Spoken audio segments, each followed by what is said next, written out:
Welcome to Life in the Fast Lane, your weekly NASCAR handicapping show. I'm your host, Steve Merril, and I'm joined, as always, by two NASCAR experts, Andy Lang from WagerTalk.com and Rocky Atkinson from SportsMemo.com.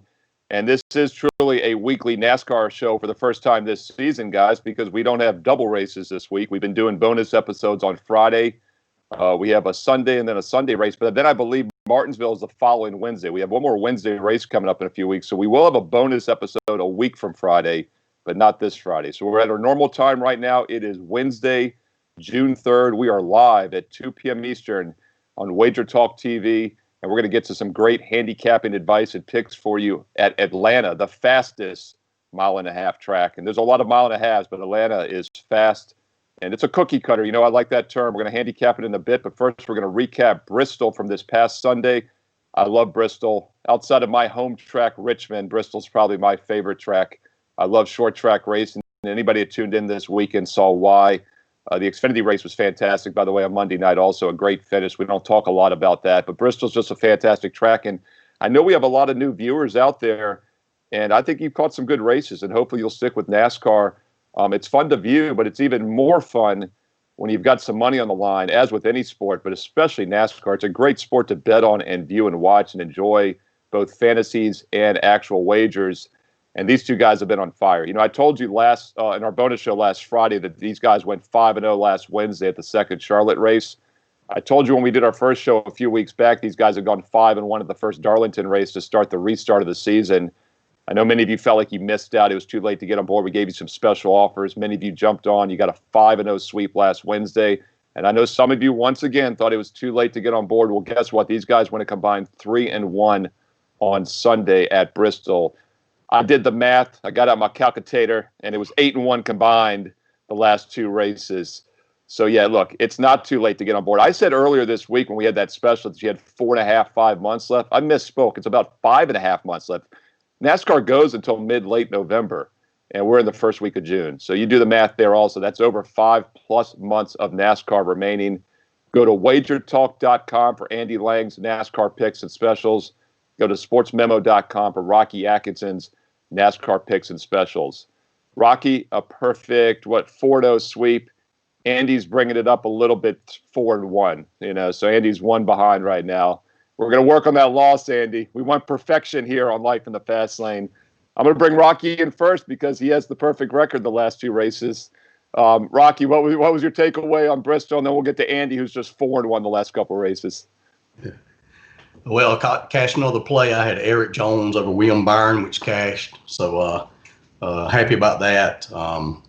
We didn't have any head-to-head matchups listed for the Bristol race when we did the show. So we said, we did a play against driver, which I did play against Martin Truex Jr. He ended up finishing 20th, so I feel pretty good about a lot of those matchups cashed if you followed that. My long shot was Matt Kenseth. He was a disappointing 16th finish there, so that wasn't very good. I thought he'd be higher up than that. Brad Keselowski, he got the win. He said it himself, and I quote, "We kind of got a Christmas present here in Bristol." That's exactly what Brad said, and there's no doubt about it. Chase Elliott, I think, had the best car. He won stage 1. He won stage 2, had a great car all day until he and Joey Logano got into each other and wrecked on lap 497. Only 2 or 3 laps left there. It was a race that featured a whopping 17 cautions, 21 lead changes. Exciting race, like you said, and I enjoyed it thoroughly. Yeah, it was a great finish in the Xfinity Series on Monday night. Allgaier and Briscoe, Allgaier and Gagston, I forget who it was, Gregson, Vegas boy, by the way, teammates bumped each other, and Allgaier basically led the most laps, was leading late, got taken out, didn't even finish top 4, which means he won't even be at the dash for cash at Atlanta this week for Xfinity. So both races, Sunday and Monday night, we had some incredible finishes, and that's what I love about Bristol. It's the shortest track, but it's as rough and as random sometimes as the biggest track, Daytona. And Andy Lang had mentioned that actually in our preview last week. He said Bristol is a very random race sometimes, and we saw it again. Chase Elliott probably was the car to beat. Something else, Andy, that you said this season, and I was thinking of you when it happened, was Brad Keselowski just finds a way to win even without the best car. We saw him do that in the Coca-Cola 600 last Sunday, and as Rocky said, he did it again this Sunday at Bristol. And guys, from a handicapping perspective, especially head-to-head matchups, that's why it's so hard to go against Keselowski. It's so hard to go against Matt Kenseth when he was in his prime. As Rocky said, he's not quite there yet as they threw him back in. But Kevin Harvick's the other guy that comes to mind. He's not great at Charlotte. He's not great at Bristol, actually. These are two of his worst tracks. But he was still a top 10, as Rocky knows. And then, of course, at Bristol, I believe 11th maybe. He didn't quite get there. But it's tough to go against those guys in head-to-head matchups. But I was with you, Rocky. I was anti-William Byron. As you know, I mentioned that on the show as my play against. We'll get to the Atlanta track in a little bit. I think Byron could be tough this week, actually. But, Andy, let me get your thoughts, your takeaway. I know Keselowski's a guy you've always said, be wary. He finds a way to win. He's a freaking ninja. I mean, he's just like, hi-ya! Oh, I'm going to end up in the lead. And, a lot of people say, somebody on YouTube is, by the way, if you want to talk with us, I'm chatting on the YouTube feed. It's great. A lot of great conversation. And they said it, like, yeah, he got it handed to him. And it's a great discussion. Did he earn it or did he get it handed to him? He's always there when guys make mistakes. He doesn't make the mistake. His team doesn't make the mistake. And it's so big. It seems so small to say, well, just don't screw it up. And a lot of guys do. And Brad doesn't. He doesn't screw it up. He keeps things simple. He just makes it to the front at the end, gives them a chance to win. And he wins a lot. He wins a lot more than he should. Kudos to him and his team. I always enjoy watching him. And the best, where he just rubs it in everybody when he goes, yeah, we didn't have the best car. Lucky to get this win. Meanwhile, everyone with the best car is like, damn it, we lost. How do we lose this guy again? So it's great. I love watching him race. He might be my favorite driver right now. Yeah, when he became one of my favorite drivers was 4 or 5 years ago when he was texting mid-race during a red flag, and it might have been the Coca-Cola. It was a big race because a lot of people saw it. It might have been the Coca-Cola 600. I'm not sure about that, but it was a big week. It was a nighttime race, had a lot of coverage, which makes me think it might have been that, or maybe a Daytona race. Maybe it was like the July Daytona race, but. Yeah, he's fantastic, and they actually made the rule that you could have a cell phone in the car anymore after that. But the guy is racing it. It might have been Daytona. I need to look that up because it was a fast track, and I'm thinking this guy's driving around with a cell phone in his pocket in the race car in a live race. So I've always liked Keselowski as well, and he's talented. He does well on different tracks, but he is so smart.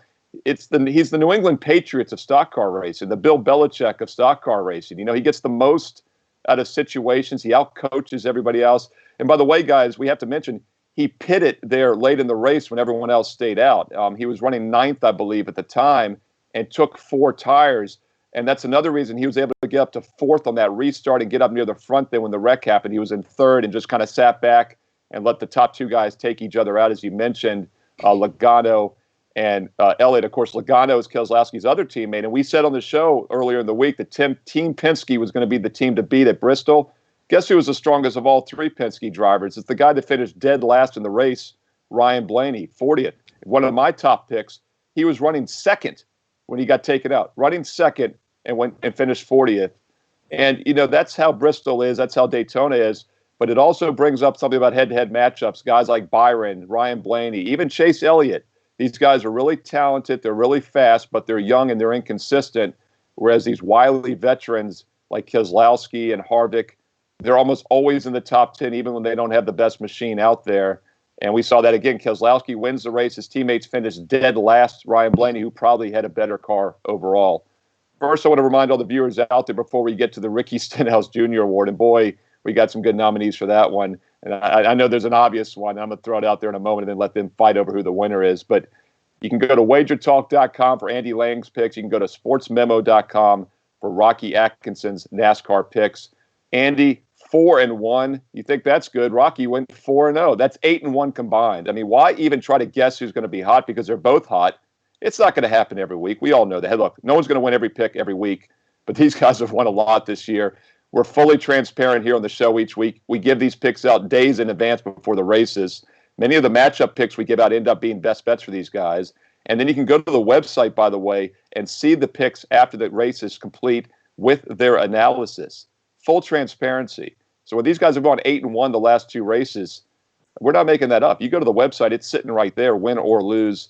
8-1 combined the last 2 races. Shame on you if you continue to sit on the sidelines. You know, we did our first show a couple weeks ago. These guys went 5-1 in Darlington. We came in and did our first show that Wednesday.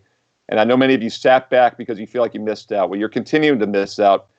5-0 sweep last Wednesday, 3-1 this past Sunday. That's now 8-1 the last 2. And we have over 5.5 months of NASCAR remaining, over 5 months till mid-November. Go to WagerTalk.com for Andy's picks, SportsMemo.com for Rocky's picks, and do it right now and make some money and enjoy watching these races. These are fantastic races, and it's even more fun when you're getting paid and making money to watch these races. Rocky, I'm going to get to you first on the Stenhouse Jr. Award, but I have to throw out my nominee, and that is Ricky Stenhouse Jr. himself. I'm not sure you're allowed to win your own award, but he had a major wreck here in the race that took out some other guys. And, of course, you know, I put that down in my notes. And then not only took out some other guys, it took out 2 of the best rookies, Reddick and Custer. And it took out maybe the fastest car all season in all races, and Alex Bowman. Now, I wasn't big on Bowman at this track. Bowman was a big play against for me because he was in a lot of head-to-head matchups, so that really benefited me. One of them, unfortunately, that I liked was Ryan Blaney over Bowman. So had Stenhouse done this a little bit earlier, Blaney wouldn't have been sitting in the garage about 5 laps sooner, and I would have won all the matchups against Bowman. But it worked for that reason. But then in hindsight, though, it really wasn't really Ricky Stenhouse's fault. So I'm going to nominate Matt Kenseth instead. Even though you guys still, I know Andy probably is going to throw Stenhouse under the bus there one way or the other, but Matt Kenseth is actually the one that checked up, and it really was not Stenhouse's fault. But still, you have to throw both of them in the mix because it is the Stenhouse Award. I'll let Andy simmer on that for a moment. But Rocky, let me get you first. What are some nominees for you for? And once again, new viewers out there, the Stenhouse Award is basically unforced error award, and Stenhouse has numerous ones during his career, and he was actually running pretty well at Bristol. By the way, guys, side note. He said that is his best track and favorite track when the car's working for him. And if we look at his recent results, other than that 1 4th-place finish, as we talked about, he's been outside the top 30. So that gives you a little perspective. His best track, and I think he has like 1 top 20 in the last 5 races. So, Rocky, what's a couple of nominees for you before we get to Andy?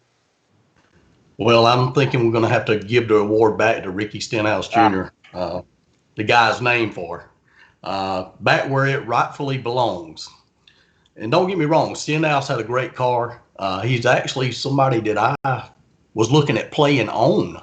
And fortunately for me, I had to make a trip, a 5-hour trip, and didn't get to put that pick in because I was going to play him over Busher. And he was running great. And but he had a very good car. Although I feel, Kenseth checked up, Jimmy Johnson actually got into the back of Stenhouse and turned him. Stenhouse was still involved, collected several cards, including Kurt Busch, Tyler Reddick, Alex Bowman, Cole Custer, Ryan Preece, and Matt DiBenedetto, eliminating several of them for the race. So I kind of like the award going back to Ricky Stenhouse Jr. this week. Yeah, one guy I forgot to mention, by the way, was Ty Dillon. As I mentioned, the only reason I didn't win every matchup against Bowman was because Ty Dillon took Blaney out a few laps earlier. That was why maybe the best car in the race, best car at Bristol the last few races was taken out. So I'll throw Ty Dillon in the mix. I know he's not going to win it. It is hard to bet against Stenhouse, although I will say, once again, in his defense, I think Kenseth was at fault there. But it's amazing how the fire just follows our award namesake in Ricky Stenhouse Jr. Andy, what are your thoughts on that wreck? Do you think Stenhouse is deserving of it, or do you have someone you think is more deserving? Oh, of course I have more nominees. You mentioned Ty Dillon. I'm giving it to Ty Dillon's spotter, who doesn't notice that Ryan Blaney has spun in front of Ty Dillon. I actually went back and looked. From the second that Ryan Blaney spun to the time Ty Dillon hit him was 6 seconds. For a spotter, that is asinine. So it's like Ryan Blaney spins. Oh, there's a car in front of you. Look out. So I have Ty Dillon spotter. Don't forget Ryan Newman spins twice all by himself. Like, no contact. He just spins.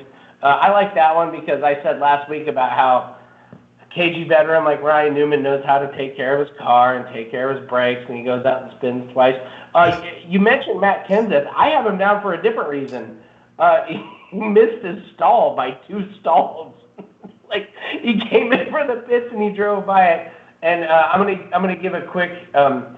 This is what Matt Kenseth's pit crew looked like when they were getting ready for the pits. So he has to put it in reverse, comes back, but I don't know. I have Chase Elliott taking it way too hard into the corner at the end, taking out Logano while battling for the lead, which is a dumb move, but he got taken out by someone racing too hard just a couple weeks ago, and then he did the same thing, and I think this is my nominee, and I think this is my favorite because so Logano gets interviewed after the race, and he says, well, he should at least apologize. And this is Logano, who has wrecked Matt Kenseth, Carl Edwards, Kyle Busch, and Denny Hamlin, all while racing for the lead in his career, has never apologized. And it's like, all right, I can get over that. So then they go interview Chase Elliott, and he says, I think I had a tire going down. A tire going down. No, you took it 200 miles an hour into a turn at Bristol. Of course you were going to get a little loose and squirrely into Logano. So my favorite is Chase Elliott completely taking out Logano when somebody took him out just a couple weeks ago racing for the lead. My nominee is Chase Elliott.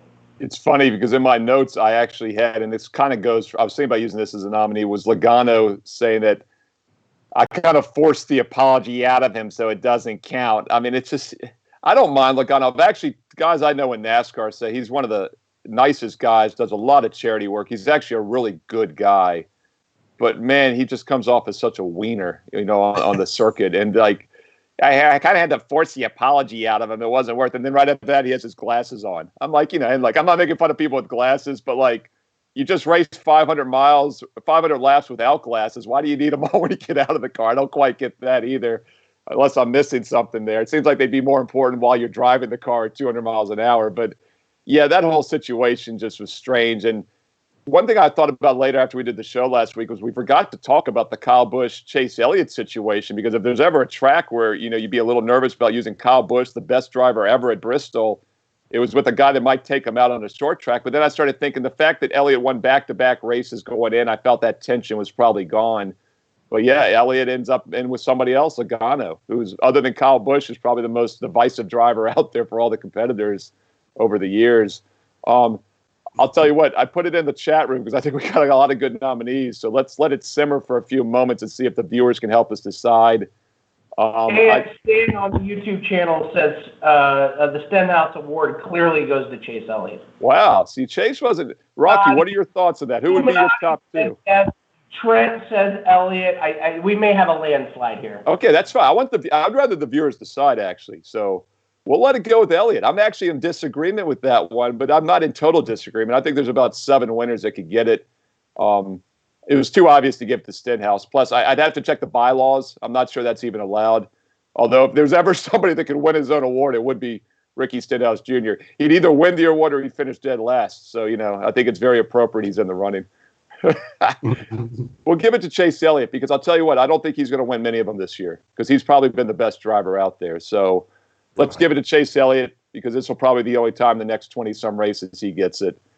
Guys, I want to remind everybody out there, viewers, thank you for chiming in the chat room, by the way. Great, fantastic information in there, as always, back and forth. Kylie Reynolds, by the way, hit me up on Twitter before the show today.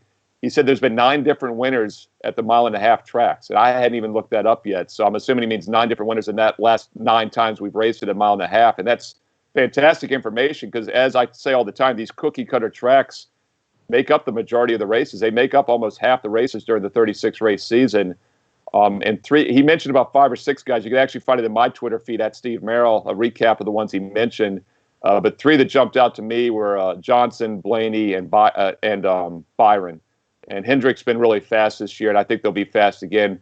Let's get into Atlanta. First, I want to remind the viewers out there, these 2 guys went 8-1 the last 2 races on their best bets. It's not too late to get on board. 5.5 months of NASCAR remaining. You can wait 5.5 months. You can watch races the next 5.5 months and make money while you do so. Their track record is proven. We've proven their knowledge on the show here. Then their best bets back it up on the website with full detailed analysis. You can go there, too, after the race and see the recaps each and every day. Rocky's picks are at sportsmemo.com. Andy's picks are at WagerTalk.com. Let's get into Atlanta. As I mentioned, it's a mile and a half, and it is about as fast as any of the mile and a halves out there. Real good speed. In fact, some of the fastest qualifying times ever in NASCAR have happened at Atlanta over the years. And Rocky, just give me a couple thoughts on the track itself, and maybe go ahead and give me a driver that you're looking at this week. Well, Atlanta is probably one of the fastest tracks out there. They made a change a few years back, and when they made that change, some of the drivers been go over per hour at certain spots on the track. So very fast track. I'm not wearing my H hat today, but however, I got to go with Kevin Harvick again. I went with him, I think, every show.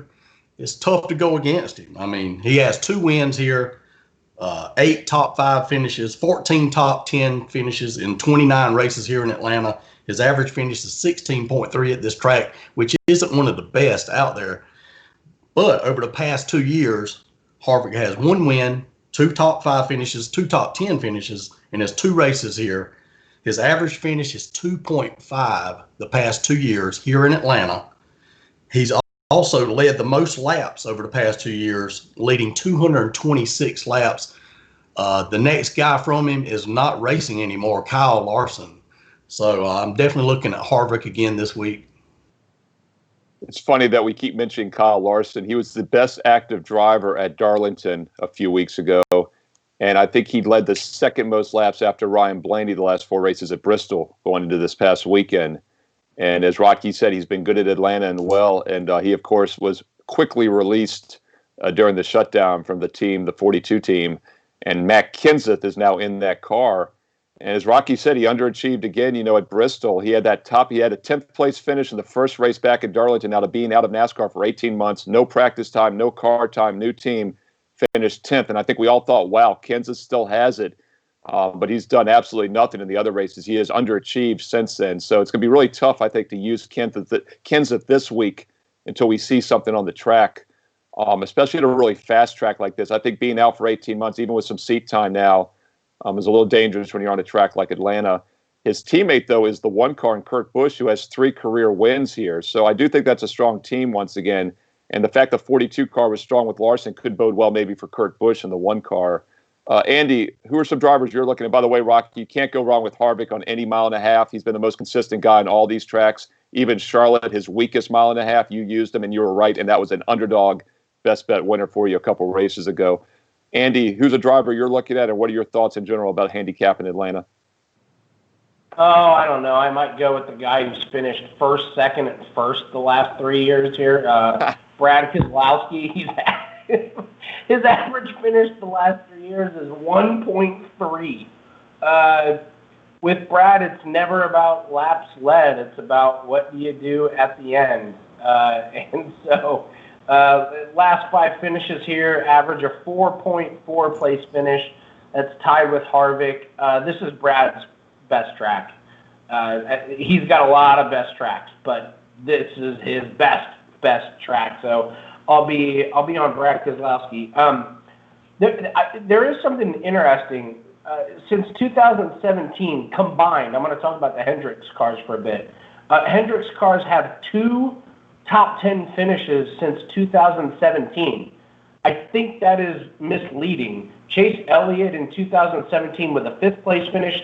Chase Elliott with a 10th place finish in 2018. They've been really bad at the track, but they have a new package this year.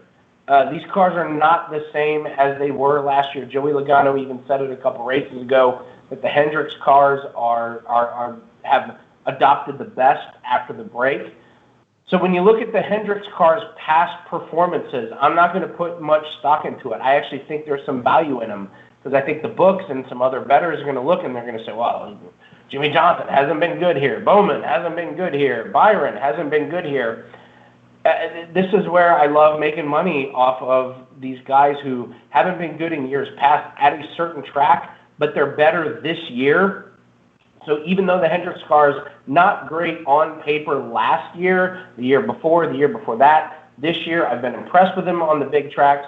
So I'm probably going to be putting some money on the Hendricks cars. Yeah, I love that you brought up the fact that, Hendrick's been so fast, but past results haven't been as great as maybe they will be this year. And it's something I was going to ask you guys about when I was thinking about the show today is how much do you balance past track history versus current results? And obviously going into Bristol last week, we had nothing to look at for a half-mile track. We had no practice times, no races this year, but we have several cookie-cutter races. Not only do we have the mile and a half at Las Vegas that Logano dominated, we have the 2-miler at California back before the shutdown that Alex Bowman dominated. And then since then, more importantly, since the comeback without practice times, with the layoff, we have 4 races, 2 at Darlington, 2 at Charlotte. Charlotte is a mile and a half, very similar to Atlanta, a fast mile and a half. Darlington is 1.33 miles, but it's pretty similar still to, a mile and a half track. And as Andy said, Hendrick was definitely the fastest team at those tracks, without a doubt. In years past, you would say Gibbs has been the best team overall at all tracks. Harvick is always good. But I just find it ironic that Keselowski wins back-to-back Sundays, and he wasn't even the best car at either of those. And now he's going into a track where he has been the best car the past 2 seasons, as Andy pointed out. So, boy, is it hard to leave him off. I guess the only thing you could say is maybe he's not hungry after a win, but he's won 2 of the last 3, and that hasn't stopped him. So I would expect Blaney and Logano to be fast as well. Penske is a really good team. Blaney's been a guy that I've just been waiting to play. And you talk about misleading results. He could have won Daytona. He could have won, I believe, Vegas. California, Bowman really dominated. I think Vegas was the one he had a good chance of winning as well. Phoenix actually might be the one also, the 1-mile flat track. And then he might have been the car to beat at Bristol this past week, even though it's a totally different type of track. So I like Blaney, I like Byron, and I like Johnson. They're due. They've been really fast. The concern with all those guys, and you got to throw Chase Elliott and Bowman in the mix also, is they're so inconsistent. You're almost better off, I think, using these guys at outright win odds. I know we talk more about head-to-head matchups, but I think I'd rather the 7-1 risk on a guy like Bowman because he's either going to finish first or he's going to finish 20th, and we've seen that in recent races. Rocky, who's another guy, speaking of outright winners, that you're looking at with some value this week you think will be a top 3 driver? Well, I have to agree with Andy with Brad Keselowski. I got him finishing second behind Harvick this week. He has 2 wins, 4 top 5 finishes, 7 top 10 finishes his last 11 races here in Atlanta. Average finish is 15.1 at this track. Over the past 2 years, as Andy stated, Keselowski has 1 win, 2 top 5s, 2 top 10s in those 2 races here. His average finish past 2 years is 1.5. Andy went back a year further, 1.3. Very strong car here. First place finish and a second place finish the past 2 years. You can't go wrong with Keselowski this weekend. Definitely a play-on driver for me. Yeah, and Harvick and Keselowski have led laps in each of the last 3 races. The past 3 years, they've had 1 race, by the way, at Atlanta each year. They don't have 2 anymore. Keselowski actually did not even lead as many laps as his teammate Ryan Blaney last year, even though he won the race. So once again, Blaney, I keep bringing that name up. We'll see. We'll see if he bounces back after a 40th place finish. One of the angles I'd like to use in all the sports are bounce back angles. And guys like Harvick and Kyle Busch, when they come off bad races, I love using them. We'll see if Ryan Blaney is at that level because he could have won last week and finished 40th. We'll see how that motivates him. Andy, what's another top 3 driver you're looking at? And then we'll get to some long shots here in a moment. I can't believe I'm going to say this guy because I love betting against him, but Clint Bowyer, I say that with a heavy breath. I love fading Clint Bowyer because he just can't seem to get it together, but he was really great at Bristol. He kept it together, kept his car clean. His team was really good on pit stops. He didn't do anything stupid. He didn't run into anything. For whatever reason, his car stayed good or even got better as the race went on, and he ends up second. And then I look back at Atlanta, his last 3 races at Atlanta, 11th, 5th, and 3rd. Very un-Bowyer-esque, if I can say. So a guy that just tends to always get in trouble and is kind of a goofball these days. He looked good at Bristol, which is not anything like Atlanta, but I look at Atlanta and he's finished really good there.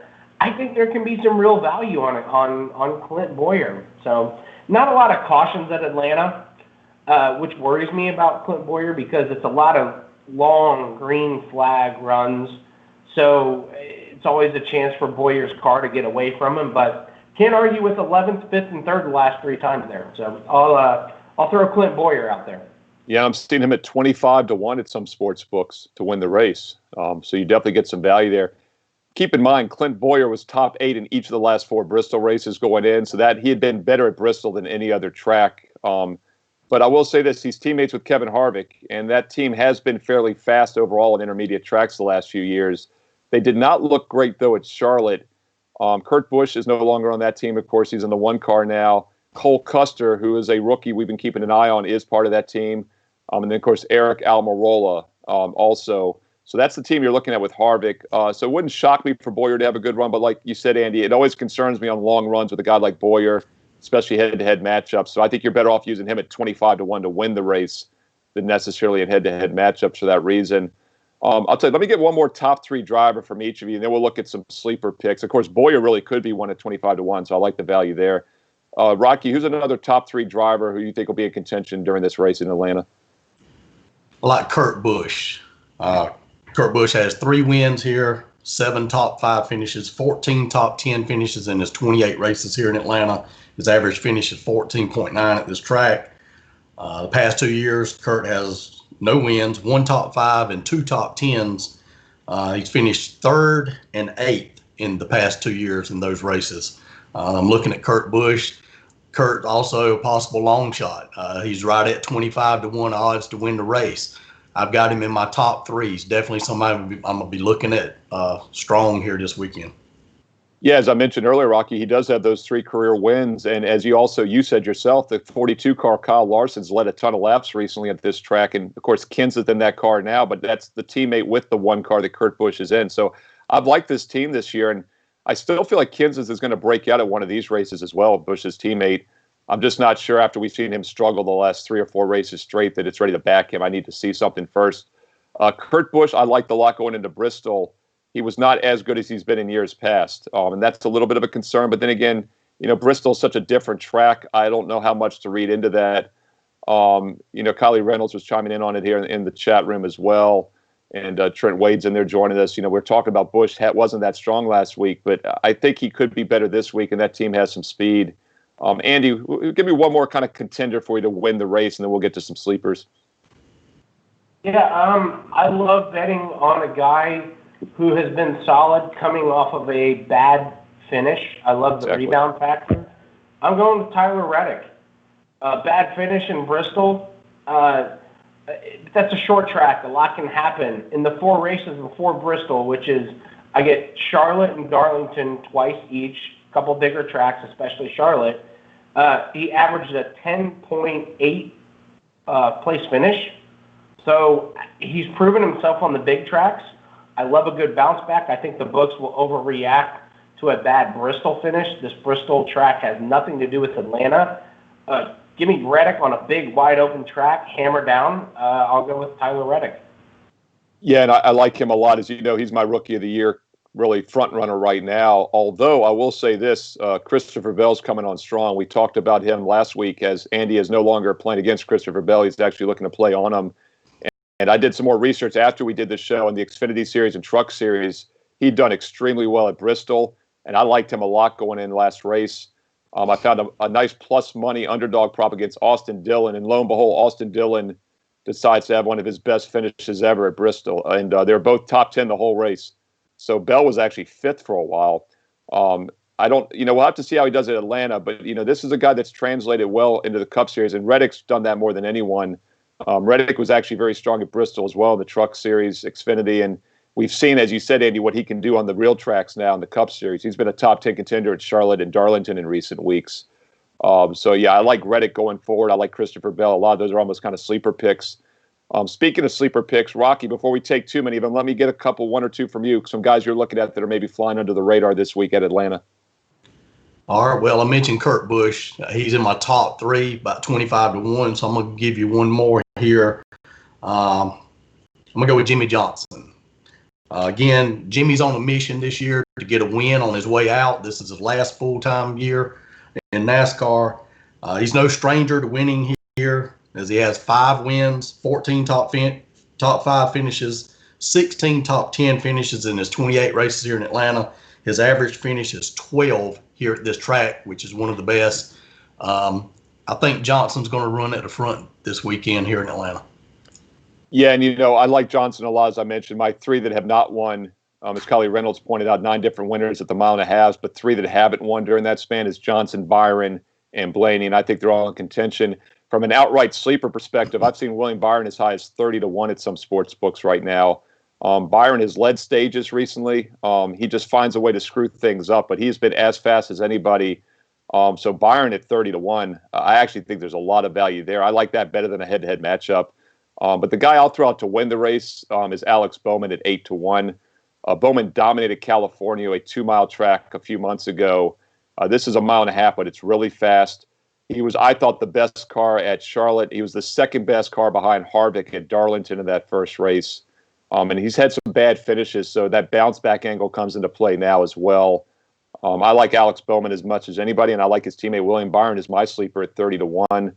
Andy, give us one more sleeper pick if you got something. Boyer at 25-1 was already a sleeper, but you got anybody else you're looking at? Yeah, this kind of goes into a little bit of I don't want to say a free pick, but Eric Jones has been really good. He had, let me look at the stats here. Okay, so you take out that second Charlotte race, since the break, a horrible finish there. He's third in all of NASCAR with best averaging finish with a 7.5 average finish. He's only behind Keselowski and Harvick. So this is a guy that's constantly running inside the top 10, possibly the top 5. My free pick, which isn't even out yet, so it's kind of a lame free pick. But when they come out, I like Eric Jones to top 10. So if I think he's going to finish top 10, that gives him a shot. At the end, he's on a good team. He's got a good car. So I'll throw Eric Jones out there. Yeah, I'm seeing him about 25-1 to win the race. So you'll get a nice little pay. You'll get a plus money payoff for sure. And even in the top 10, I'm seeing him at 6-1 for top 3. That's really skewed. You'll probably get that maybe even for the top 10, like 4-1. That's an interesting team. Isn't it ironic that none of the 3 of us, we've named about 10 drivers plus. That's the first Gibbs driver that's been named for this race. Really remarkable. And I think it's very telling because the last couple of years, we would have named every Gibbs driver by now, especially Truex Jr., who's been the most consistent driver overall other than Harvick on these tracks, and Kyle Busch. But Kyle Busch had not led a lap until Bristol. The first 8 races this year, he had not led a single lap. His best track by far. Yes, he was in contention again, but really wasn't the best car. So it's very hard for me to use Kyle Busch until I see something from him on the track. And he's a guy, by the way, that really likes to make adjustments during practice time. So even though he's probably the best driver, the most talented driver on the circuit, isn't it ironic that not having practice time is maybe hurting him more than any driver on the circuit? But then again, it kind of makes sense. This is a guy that is so talented and good. He can make more adjustments based on that information than other guys. So a little dicey to use him. I do think Truex Jr. will be in the mix, though. He's run a lot better than his finishes has indicated. He's had a lot of bad luck. New crew chief this year, so maybe part of that is because of that. And I think he's got a guy like Ryan Blaney. Truex Jr. and Ryan Blaney are my 2 to watch over the next couple months. I think they're going to win several races. But I like these picks. I like where you guys are going with it. Speaking of head-to-head matchups, I do see some odds out there now. Let's get a free one from each of you as we wind down the show this week. First, a final reminder to everybody out there. If you missed the 5-0 sweep last Wednesday with these 2 guys, shame on you. But if you sat back on the sidelines again, bigger shame on you because these guys went 3-1 on Sunday. So that's now 8-1 the last 2 races. Fantastic run in NASCAR, and there's plenty more to come. Over 5.5 months of NASCAR racing remains. You can get every pick, every best bet for the rest of the season from both of these guys. Go to sportsmemo.com for Rocky Atkinson's picks, sportsmemo.com for Rocky, and go to WagerTalk.com for Andy Lang's best bets. That's WagerTalk.com for Andy's picks. Speaking of picks, let's get to a couple of head-to-head matchups. Sometimes, guys, these become best bets. Sometimes they don't quite make the cut, but either way, they have value. Let's start with you, Rocky. What's a head-to-head you're looking at this week at Atlanta? All right, I know you guys are going to frown at this one a little bit probably, but I like Kevin Harvick minus 135 over Alex Bowman. We've already mentioned Harvick. He has 2 wins, 8 top 5 finishes, 14 top 10 finishes in 29 races here in Atlanta. Average finish 16.3 at this track. Over the past 2 years, Harvick has 1 win, 2 top 5s, 2 top 10s in his 2 races here. Average finish 2.5 over the past 2 years. Also, I mentioned before, he's led the most laps over the past 2 years here in Atlanta, leading 226 laps. Bowman, on the other hand, has no wins, no top 5 finishes, no top 10 finishes in his 4 races here in Atlanta in his career. His average finish is 23.3 at this track. His best finish was 15th. Now, Bowman has done a lot better this year, but I still have to fade him against Kevin Harvick here as my free play.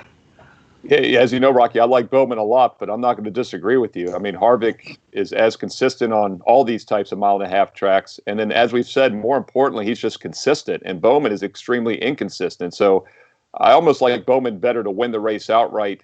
I like Harvick in head-to-head matchups better from a value perspective. You're not going to get a lot of value on Harvick, to win the race outright. It's such a small line, but a guy like Bowman makes me nervous. All these young drivers make me nervous in the head-to-heads because they either win it or they finish 20th. Harvick, by the way, is the pre-race favorite at some books at 5-1. So that's why I like Harvick better at head-to-head matchups. Bowman at 8-1. I'd rather play that because, Bowman's risky. He's an unknown quantity. He was fantastic at California, but he's also not even been top 15 in some of these recent races with maybe the first or second best car and with a car that's been better than Harvick. And Harvick has still finished ahead of him in most of these recent races. So definitely nothing wrong with picking Harvick against anybody. Andy, what's a head-to-head matchup you're looking at? Yeah, can I put my podcast real quick? Oh, yeah, definitely. You're supposed to bring that up, my man.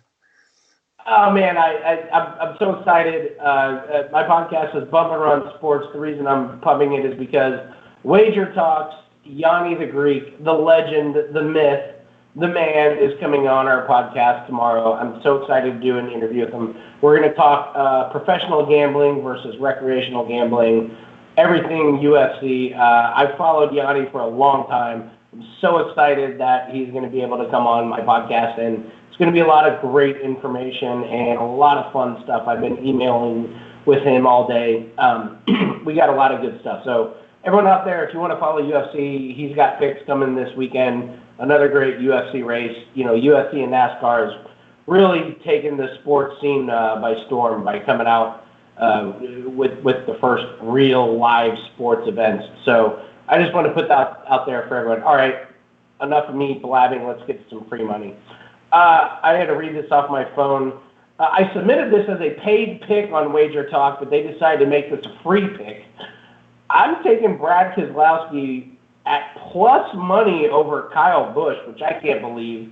As we mentioned before, first, second, and first, easily going 3-0 versus Kyle Busch the last 3 years at Atlanta. Since returning from the break, this is an amazing stat. Brad leads NASCAR with an average finish of 5.2. Kyle Busch is way down the list with an average finish of 13.2.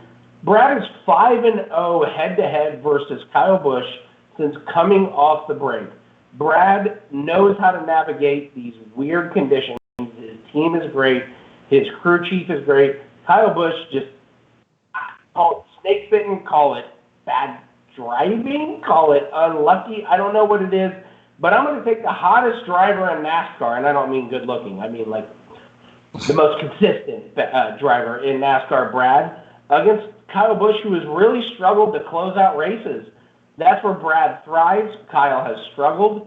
Sometimes these guys get in grooves. Sometimes these guys get in a slump. Kyle's in a little bit of a slump. Brad's in a groove, so I'm going to take Brad shockingly at plus money over Kyle Busch. That was a paid play, but now that is out there for the masses, for everyone to enjoy. Yeah, and there's a lot of other ways to play that as well. I'm seeing Alex Bowman even money against Kyle Busch also in a head-to-head. And I'm also seeing what a great matchup this is. Chase Elliott at Pick'em against Kyle Busch in a head-to-head. Of course, they have that history. Kyle Busch cost him a potential win a few weeks ago. The problem with Elliott and Bowman, of course, although I love the Hendrick cars, I think they're actually faster than Kyle Busch, is they're so inconsistent. Elliott and Bowman find a way to finish 20th with the second best car. Kyle Busch is like Harvick. Like you said, Andy, he hasn't been as good this year, and I mentioned that earlier, yet he's still finishing top 5 almost every race. So the good thing about Keselowski is he's even more consistent and finds a way to be top 5 even with lesser cars. So I think that's a safer way to play against Kyle Busch is with Keselowski than maybe Elliott or Bowman, who once again are maybe safer outright wins because they're so inconsistent but so fast. You guys, we got to wrap it up. I want to remind all the viewers out there once again, 8-1 combined the last 2 races for best bets from these two gentlemen. and there's still 5+ months of NASCAR remaining. Don't wait any longer. Make some money this Sunday. You've got until Sunday. This race goes 3:30 p.m. Sunday at Atlanta. You can get their best bets right now. Rocky's best bets at sportsmemo.com, sportsmemo.com. Andy's best bets at WagerTalk.com, WagerTalk.com. And don't forget, Andy has his podcast coming up as well. Going to have some UFC coverage in that, the other sport going. Once again, sportsmemo.com and WagerTalk.com. These guys are 8-1 combined, the last 2 NASCAR races, and even stronger picks for this Sunday in Atlanta. Gentlemen, thank you for joining me. Viewers, thank you for joining me as well. We will be back same time next week. There's no Friday show this week. Same time next week, Wednesday, 2 p.m. Eastern, live here on this channel. Thanks for watching. Have a great week and good luck at Atlanta this Sunday.